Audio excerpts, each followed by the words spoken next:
कि मस्जिद की एक मर्यादा होती है। देखिए, कोई हिंदू लेडी अगर मंदिर जाती है तो बिना पल्लू के तो नहीं जाती, ये तो आपको भी पता है। डिम्पल यादव जब मस्जिद आई है तो उनको कम से कम सर पे पल्लू होना चाहिए था।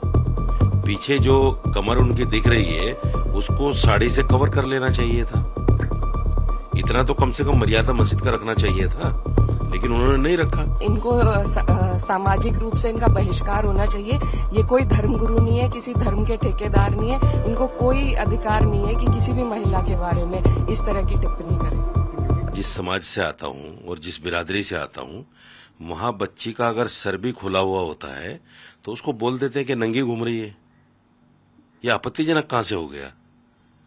आपत्तिजनक तो मैं अगर होता तो मैं ये कहता जी उसके पास कोई कपड़ा नहीं था, तो आपत्तिजनक होता। मैंने कहा कि मस्जिद की एक मर्यादा होती है।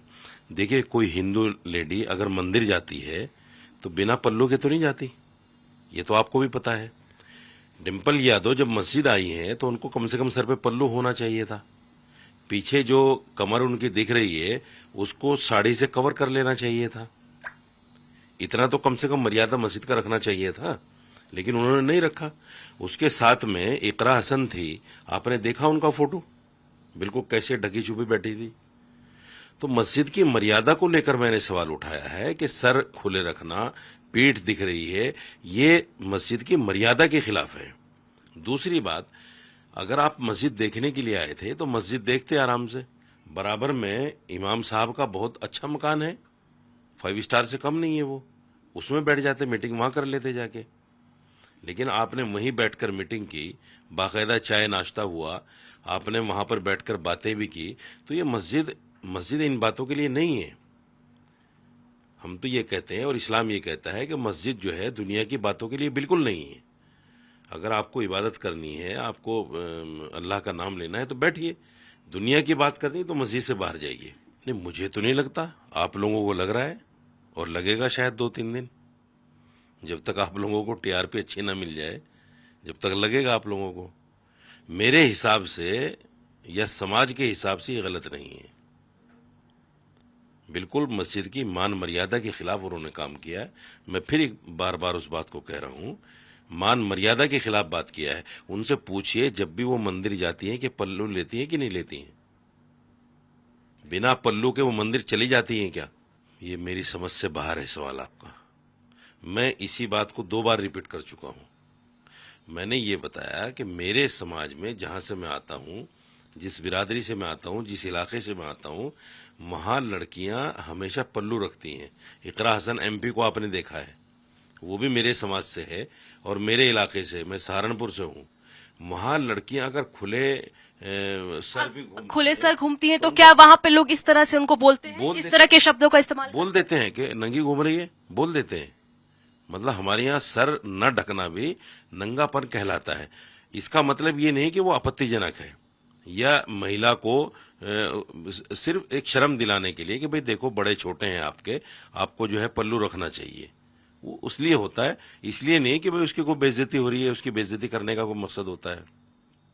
लेकिन जिस तरह की कड़ी प्रतिक्रियाएं आ रही हैं, क्या आप माफी मांगेंगे डिम्पल यादव से? आप मुझे बताइए, आपने क्या उनसे सवाल किया कि मंदिर आप बिना पल्लू के जाती हैं क्या? एक सवाल आप उनसे करके आओ और ये पूछ के आओ कि वो मंदिर में बिना पल्लू के जाती हैं क्या। अगर वो मंदिर भी बिना पल्लू के जाती हैं तो फिर मैं माफी मांग लूंगा।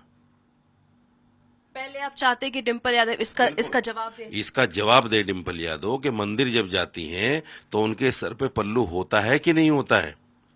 अगर वो वहां भी बिना पल्लू के जाती हैं और जिस हालत में मस्जिद में बैठी थी अगर इसी हालत में जाती हैं तो फिर मैं माफी मांग लूंगा। आप बयान दिलवा दीजिए। लेकिन जिस तरह की प्रतिक्रियाएं आ रही हैं कि महिला विरोधी इस तरह के शब्दों का, वाक्यों का इस्तेमाल किया जाना बहुत ही गलत है, उस पर आप क्या कहेंगे? प्रतिक्रिया तो ये सियासी प्रतिक्रियाएं हैं, ये वाद विवाद तो सियासत में चलता ही है, इसका कोई बहुत बड़ी बात नहीं है। ठीक है, एफआईआर होगी, उसको भी देखेंगे। माफी नहीं मांगेंगे? नहीं, परसों से मेरे पास जो समाजवादी लोगों के बराबर फोन आ रहे हैं, बराबर फोन आ रहे हैं और लोग धमकियां भी दे रहे हैं कि तुमने ऐसी बातें क्यों कर दी। ये कोई ना तो ये धमकी वाला मामला है, ना इस पर कोई माफी वाफी मांगने जैसी चीज है, कुछ भी नहीं है।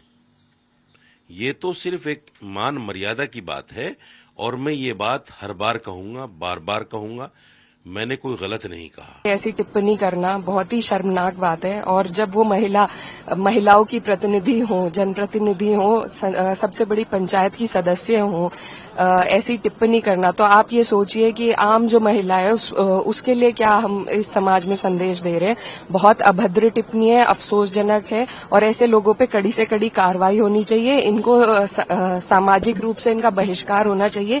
ये कोई धर्मगुरु नहीं है, किसी धर्म के ठेकेदार नहीं है। इनको कोई अधिकार नहीं है कि किसी भी महिला के बारे में इस तरह की टिप्पणी करें।